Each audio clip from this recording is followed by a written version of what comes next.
I finally bought my dream home last year after saving for nearly a decade. Being the responsible sibling was something I had grown accustomed to, unlike my sister Sabrina, who lived for the moment. When my parents called with that outrageous request, I honestly thought they were joking. The boundary violation that followed would test our family bonds in ways I never imagined possible.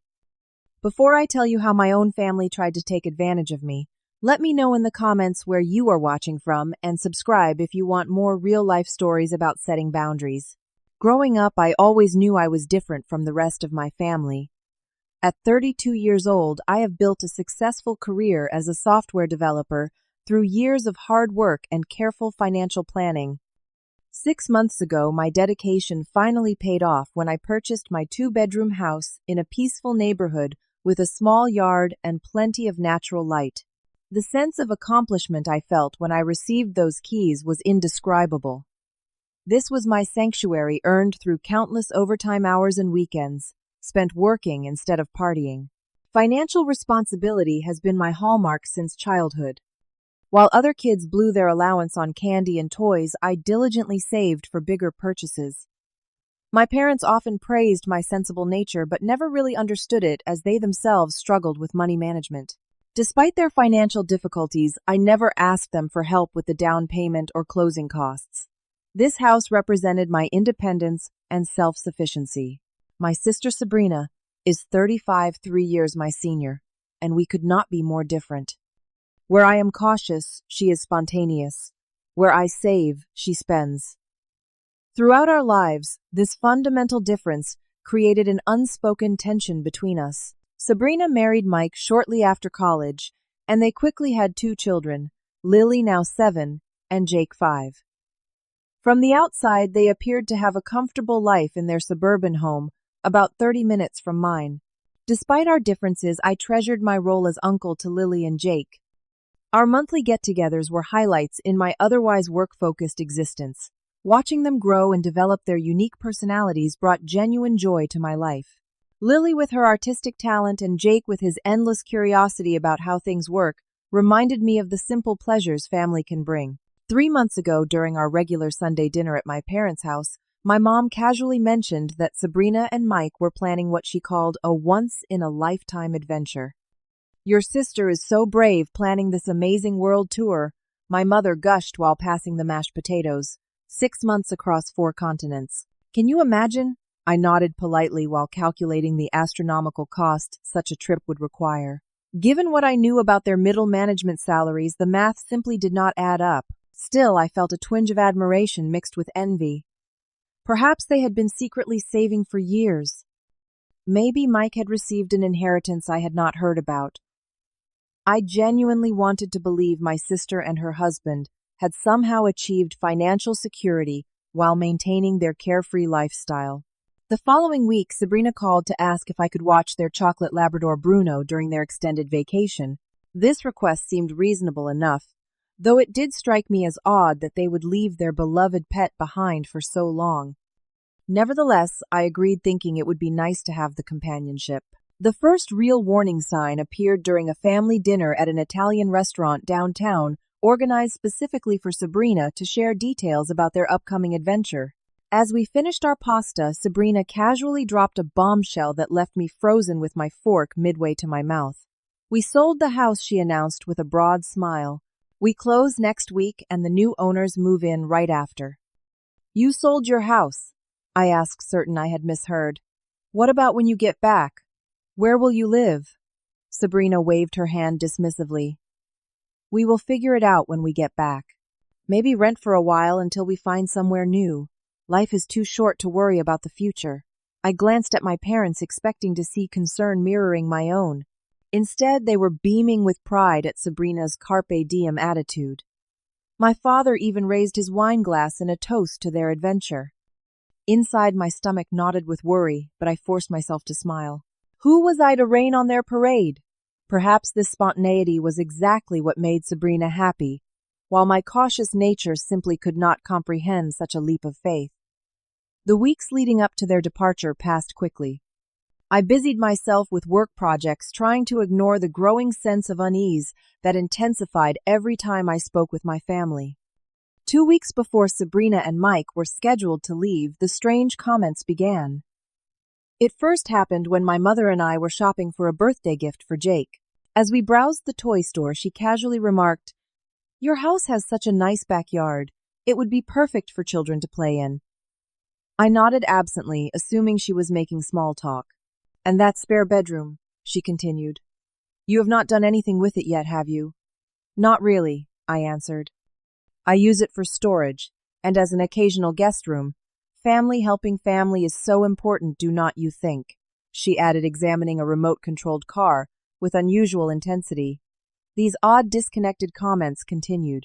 My father called midweek ostensibly to discuss a minor plumbing issue, but somehow steered the conversation toward my square footage and neighborhood school ratings. He even made a joke about Sabrina House sitting for me instead of me watching their dog. The comment made no sense at the time, but I laughed it off, attributing it to my father's quirky sense of humor. By the weekend, these strange conversations had me feeling paranoid. Surely my family would not expect what I was beginning to suspect. They knew how hard I had worked for my home.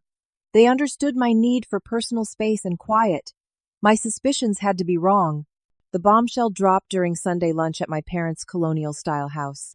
We had just finished eating when my mother cleared her throat and exchanged a meaningful look with my father. The atmosphere shifted instantly from casual to tense. "Honey, we wanted to talk to you about something important," my mother began, her voice taking on the syrupy quality she used when asking for favors. "Your father and I have been thinking about Sabrina and the kids." My father nodded seriously. "After their trip, they are going to need somewhere to stay. Not just temporarily, but for a while, until they get back on their feet." The implications hit me like a physical blow. "They cannot stay with us," my mother continued before I could respond. "Your father has his bad back, and our house is too small. But you have that perfect 2-bedroom place with the yard." "Wait," I interrupted, feeling my heart rate accelerate. "Are you suggesting Sabrina, Mike, and the kids move into my house after their trip?" The uncomfortable silence that followed confirmed my worst fears. Sabrina, who had been uncharacteristically quiet throughout lunch, finally spoke. "It would not be forever, just until we save enough for a new down payment. Maybe a year or two at most." "A year or two," I echoed, my voice rising, despite my effort to stay calm. "You expect to live in my house for possibly years." "That is what family does for each other," my father interjected firmly. "When someone needs help, we step up. Your sister would do the same for you." I looked between their expectant faces, feeling cornered. Would she? Though would Sabrina ever sacrifice her personal space, privacy, and peace for me? The question remained unspoken as the painful conversation continued. It became clear that this was not a sudden idea born of necessity, but a plan that had been in the works for some time. Sabrina had suggested it herself, not as a humble request, but as an assumed arrangement. My parents had readily agreed it was the perfect solution without ever consulting me. Mike sat silently throughout the exchange, staring at his plate, clearly uncomfortable but unwilling to oppose the plan.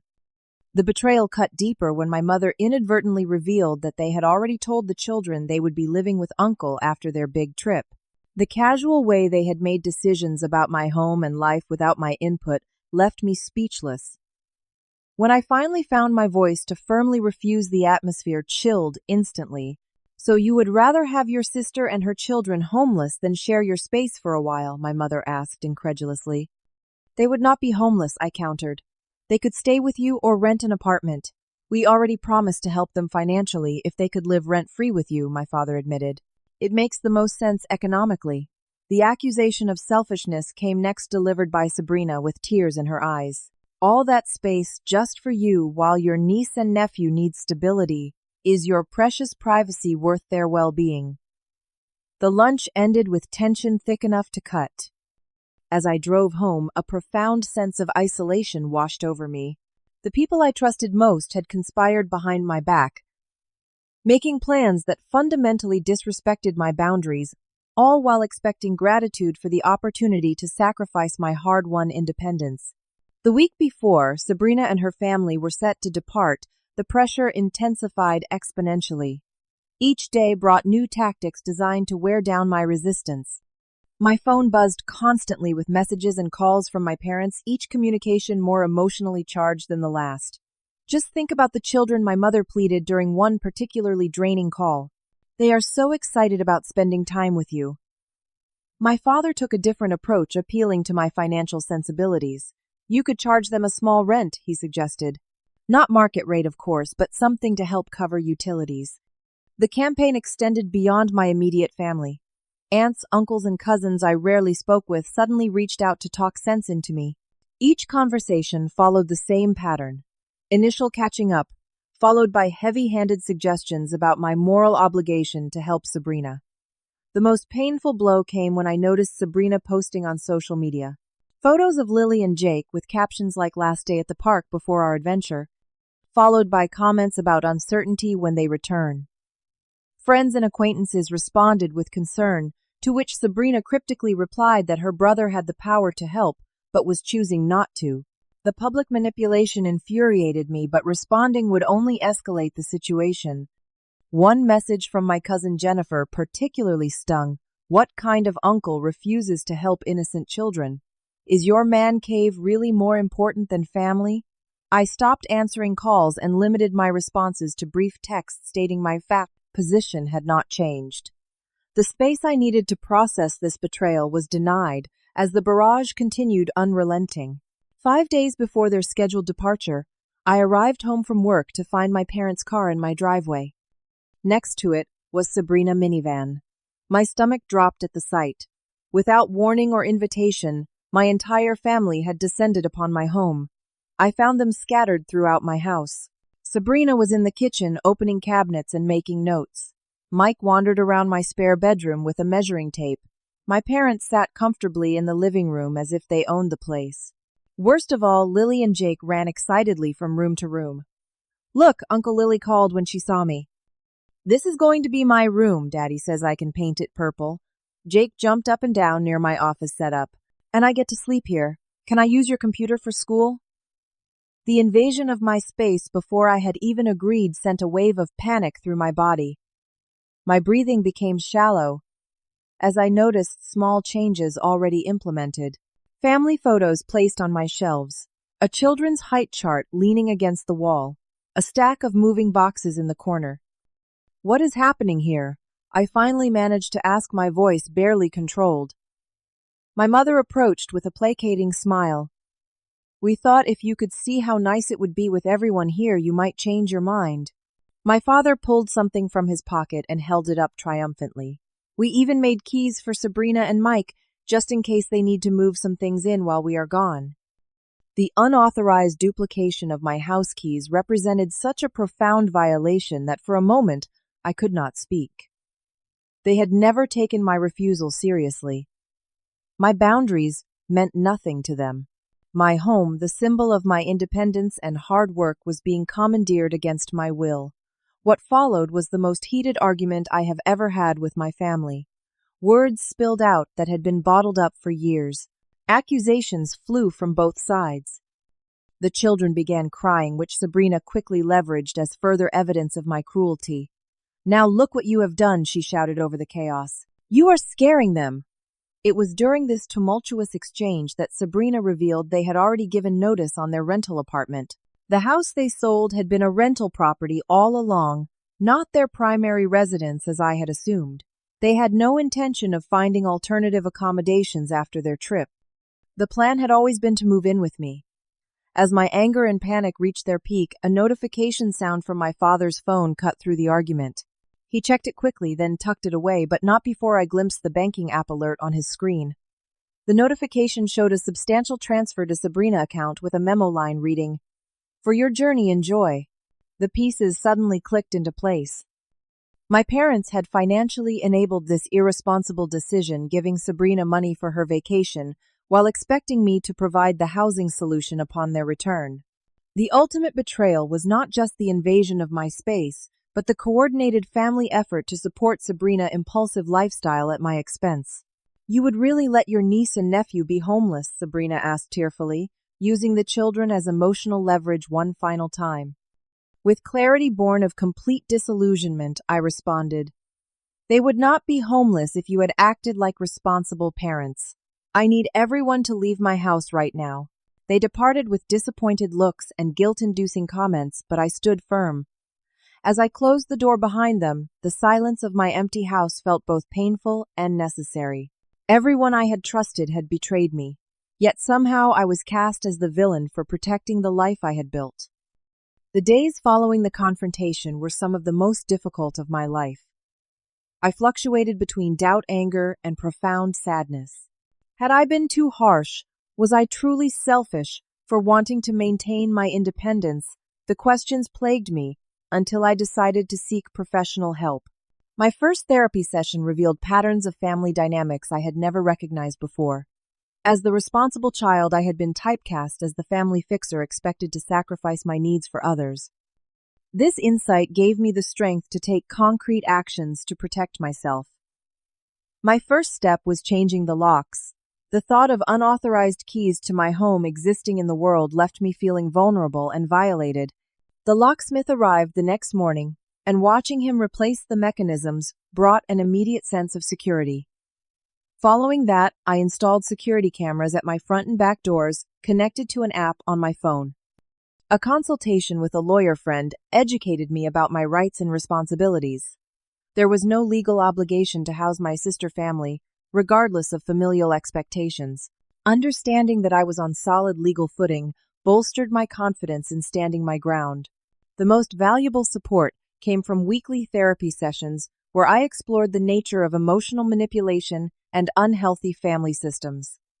I learned that establishing boundaries was not selfish but necessary for mental health. Saying no was not a rejection of my family but an affirmation of my right to make decisions about my own life. While I reinforced my boundaries, Sabrina and her family departed for their world tour. Social media updates showed them exploring Parisian cafes, Mediterranean beaches, and Asian temples. Each smiling photo strengthened my resolve. If they could afford such luxury, surely they could manage their housing situation without my sacrifice. My parents, who had initially called daily to pressure me, now limited communication to terse text messages.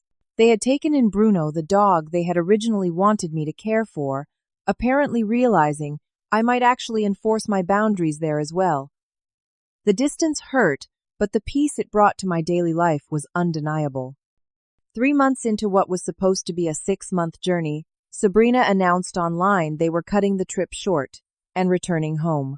Money problems, she vaguely explained in a subdued post that contrasted sharply with her previous exuberant updates. My parents called immediately after, not to apologize for their previous pressure, but to inform me that Sabrina, Mike, and the children would be staying with them temporarily. The subtext was clear: this was the consequence of my refusal to help. The arrangement at my parents' house proved challenging for everyone involved. Their small 2-bedroom home became cramped with 6 people. My father's back pain worsened from sleeping on the pull-out couch. My mother called friends to complain about the noise and lack of privacy. Sabrina and Mike argued constantly about finances and future plans. The reality of housing 4 additional people, something they had so casually expected me to do quickly, became overwhelming for my parents. Within weeks, the tune of their conversations with me shifted. The guilt trips decreased. The manipulation subsided. Occasionally, my mother would sigh and remark how difficult it was to have no personal space. Forced by financial necessity, Sabrina and Mike took jobs below their qualifications. Mike started at a warehouse, making hourly wages with overnight shifts. Sabrina found part-time work as a receptionist while applying for positions more aligned with her experience. The children adjusted to sharing a small bedroom and limited play space. The fantasy vacation had led to a harsh reality check for everyone involved. 6 months after their early return, Sabrina and Mike secured an affordable 2-bedroom apartment in a decent area. The rental was smaller than their previous home and lacked the yard they desired, but it represented a new beginning built on more realistic financial planning. My parents helped with the security deposit, having finally recognized that enabling irresponsible behavior had consequences for everyone. My relationship with my niece and nephew remained a priority. I invited them to my home for weekend visits, creating special memories without sacrificing my boundaries. Lily and Jake adjusted to the new normal with the resilience children often display. They never mentioned the previous expectation of living with me, suggesting it had been more an adult manipulation than a genuine childhood desire. With time, my parents began to acknowledge they had overstepped. My mother called one evening, her voice lacking the manipulative tone I had grown to recognize. "Your father and I have been talking," she said hesitantly. "We may have been unfair to you about the whole housing situation. Having everyone here has been challenging." It was not a full apology, but it represented growth. My father followed up with a text message, "Proud of you for standing your ground. Takes courage." The relationship with Sabrina evolved more slowly. Initial interactions were tense and brief, limited to family gatherings where we maintained polite distance. Gradually, as her new life stabilized, the resentment began to fade. During a birthday celebration for Jake, she approached me when we were momentarily alone. "I was wrong to expect you to upend your life for us," she admitted, not quite meeting my eyes. "The trip was amazing, but coming back to reality has been hard. I think I finally understand why you work so hard to maintain your stability." The acknowledgement did not immediately repair the damage, but it opened a door to rebuilding trust. Our siblings' bond, though strained, had not broken entirely. We began to forge a new relationship based on mutual respect rather than assumed obligations. Through this painful experience, I discovered that standing firm on my boundaries was actually beneficial for everyone involved. By refusing to enable irresponsible behavior, I had inadvertently forced my sister and her husband to create a more sustainable life. By protecting my peace, I modeled healthy adulthood for my niece and nephew. By withstanding family pressure, I helped reshape dysfunctional patterns that had persisted for generations. True love, I realized, does not demand self-sacrifice, but encourages self-respect. Sometimes, the kindest thing we can do for others is to say no, creating space for them to find their own solutions rather than depending on rescuers. This understanding brought me peace even as I continue navigating the complex terrain of family relationships. Have you ever had to stand your ground against family pressure? Would you have made the same choice I did? Or would you have opened your home despite the boundary violation? Share your thoughts in the comments below. If this story helped you recognize unhealthy patterns in your own family, please like and subscribe for more real-life experiences about setting boundaries and finding peace. Thank you for listening to my journey, and remember that taking care of yourself is not selfish, it is necessary.